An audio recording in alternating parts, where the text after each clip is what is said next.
Hello children, today I am going to teach you Gujarati Hariyali subject. So let's continue. શબ્દાર્થ ચરિત્ર ચરિત્ર શીલ ચારિત્ર્યતા શીલ ચારિત્ર્યા મોડેસ્ટ્રી સત્ય સાચું ટ્રુથ મર્યાદા સીમા લિમિટેશન સંયમ નિયંત્રિત રિસ્ટરેન્ટ સભ્યતા સુશીલતા જેન્ટિલિટી સદુપયોગ સારો ઉપયોગ બેટર યુઝ ચરિત્રશીલ ચારિત્ર્યતા ચારિત્ર્યા સત્ય સાચું મર્યાદા સીમા સંયમ નિયંત્રિત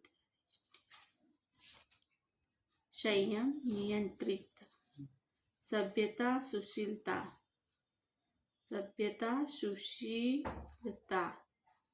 સદુપયોગ સારો ઉપયોગ નીચેના પ્રશ્નોના જવાબ આપો 1 નંબર મનુષ્યનું ચરિત્ર અને યોગ્યતાનું અનુમાન કેવી રીતે કરી શકાય? क्वेश्चन मार्क किया हुआ है। मनुष्यનું ચરિત્ર અને યોગ્યતાનું અનુમાન કેવી રીતે કરી શકાય? તો મનુષ્યનું ચરિત્ર અને યોગ્યતાનું અનુમાન મનુષ્યની વાત પરથી કરી શકાય. મનુષ્યનું ચરિત્ર અને યોગ્યતાનું અનુમાન મનુષ્યની વાતચીત પરથી જ કરી શકાય. इसका आंसर है મનુષ્યનું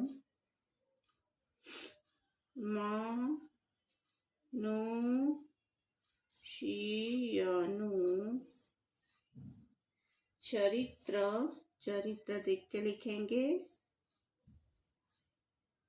અને યોગ્યતાનું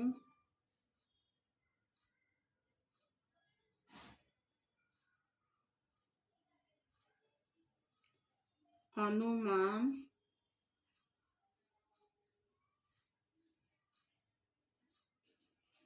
મનુષ્યની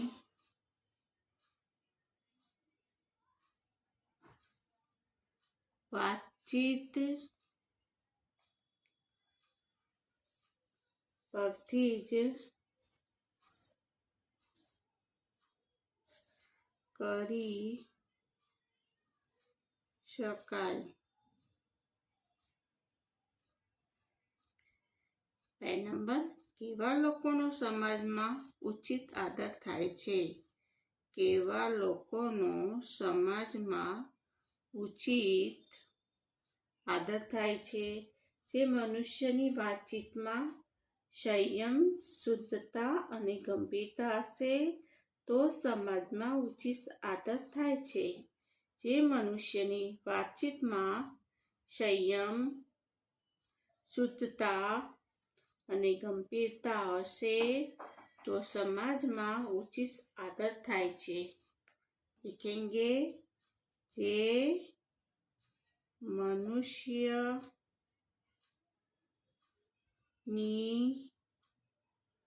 વાતચીતમાં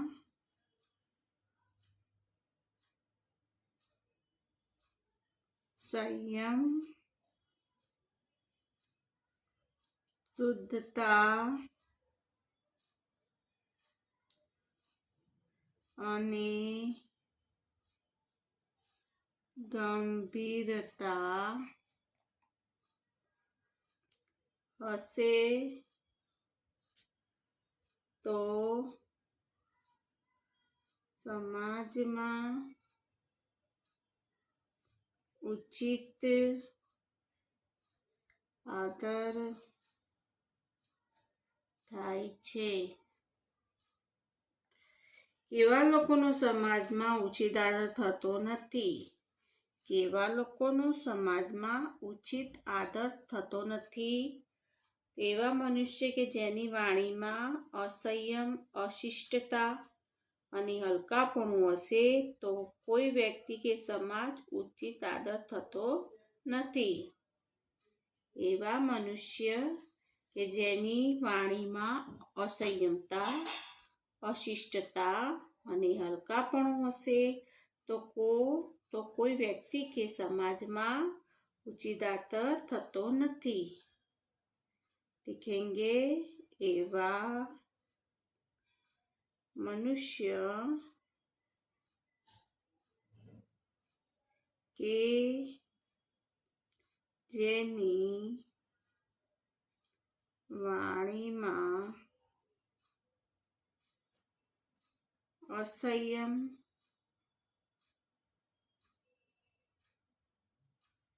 अशिष्टता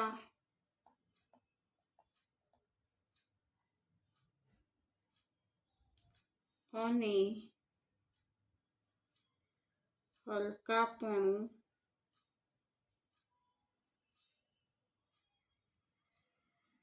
હશે તો કોઈ વ્યક્તિ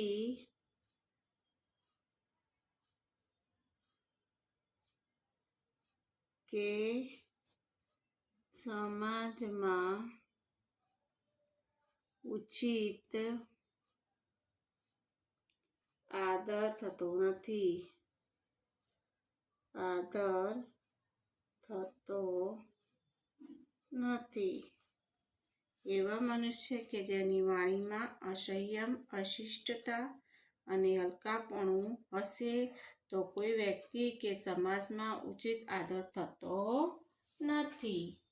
4 નંબર, સંસારના મોટા મોટા કામોને કેવી રીતે પૂર્ણ કરી શકાય? સંસારના મોટા મોટા કામોને કેવી રીતે પૂર્ણ કરી શકાય? તો સંસારના મોટા મોટા કામ ચતુરાઈપૂર્વકની વાતોથી પૂર્ણ કરી શકાય. સંસારના મોટા મોટા કામો ચતુરાઈપૂર્વકની વાતોથી પૂર્ણ કરી શકાય છે. लिखेंगे संसाરના મોટા મોટા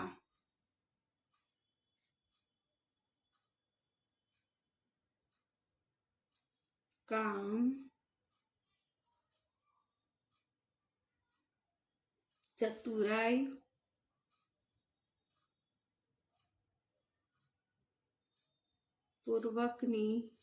વાતોથી પૂર્ણ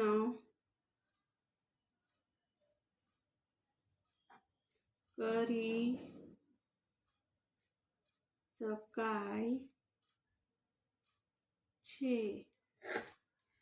સંસારના મોટા મોટા કામ ચતુરાઈપૂર્વકની વાતોથી પૂર્ણ કરી શકાય છે. 5 નંબર, વેદોમાં વાણી વિશે શું કહેવાય છે? વેદોમાં વાણી વિશે શું કહેવાય છે? તો વેદોમાં વાણી વિશે કહેવાય છે કે આપણે હંમેશા મીઠી વાણીમાં વાત કરવી જોઈએ. વેદોમાં વાણી વિશે કહેવાય છે કે આપણે હંમેશા મીઠી વાણીમાં વાત કરવી જોઈએ. लिखेंगे વેદોમાં વાણી વિશે કહેવાય છે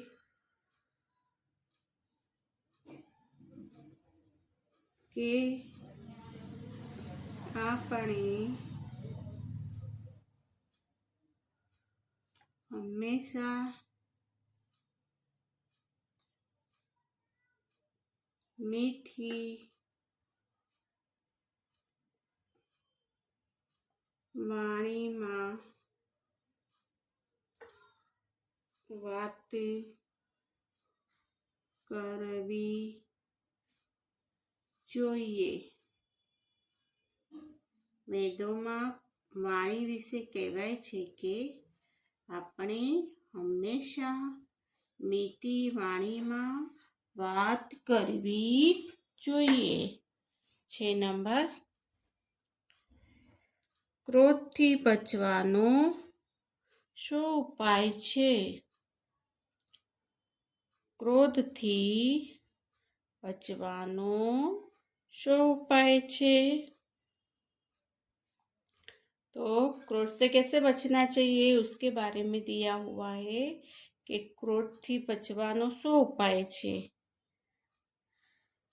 तो क्रोध थी बचवा माटे मौननो अभ्यास करवो જોઈએ। मौन यानी क्रोध से बचने के लिए अपने को बोलना नहीं चाहिए, ऐसे बोल रहे हैं। मौन का अभ्यास करना चाहिए यानी बोलना चाहिए नहीं।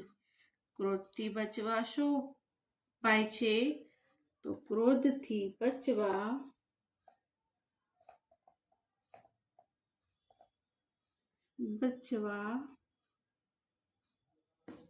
માટે મૌનનો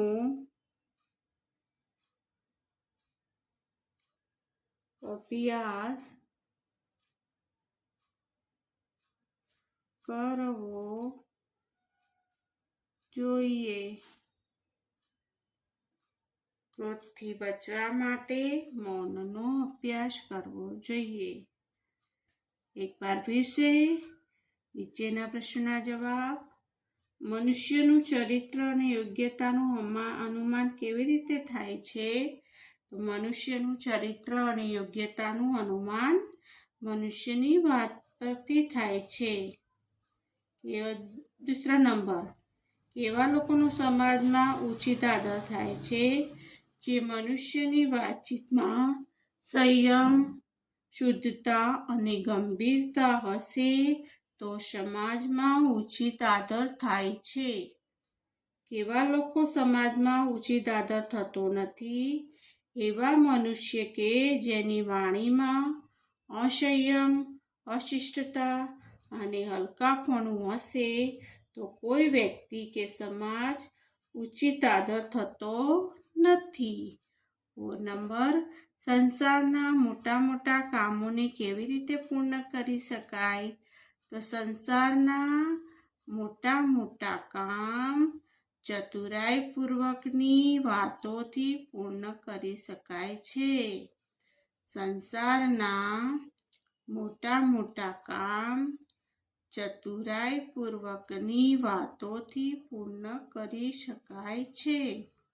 5 નંબર, વેદોમાં વાણી વિશે શું કહેવાય છે? વેદોમાં વાણી વિશે શું કહેવાય છે? તો વેદોમાં વાણી વિશે કહેવાય છે કે આપણે હંમેશા મીઠી વાણીમાં વાત કરવી જોઈએ। વેદોમાં વાણી વિશે કહેવાય છે કે આપણે હંમેશા મીઠી વાણીમાં વાત કરવી જોઈએ। 6 નંબર, ક્રોધથી બચવાનો શું ઉપાય છે? ક્રોધથી બચવાનો શું ઉપાય છે? તો ક્રોધથી બચવા માટે મૌનનો અભ્યાસ કરવો જોઈએ। ક્રોધથી બચવા માટે मौननो अभ्यास करवो चाहिए। यानी कोई गुस्से में है तो उससे हम बचने के लिए क्या करना चाहिए? वो अपने को डांटता है, बोलता है तो अपने को बोलना नहीं है। उसके गुस्सा काबू नहीं होगा तब तक आपको ऐसे ऐसे मौन रखना है, यानी बोलना नहीं है। खाली जगह पूरो, अभी खाली जगह दी है उसके बारे में लिखेंगे हम। 1 नंबर में दिया है, આજના યુગમાં વાતચીત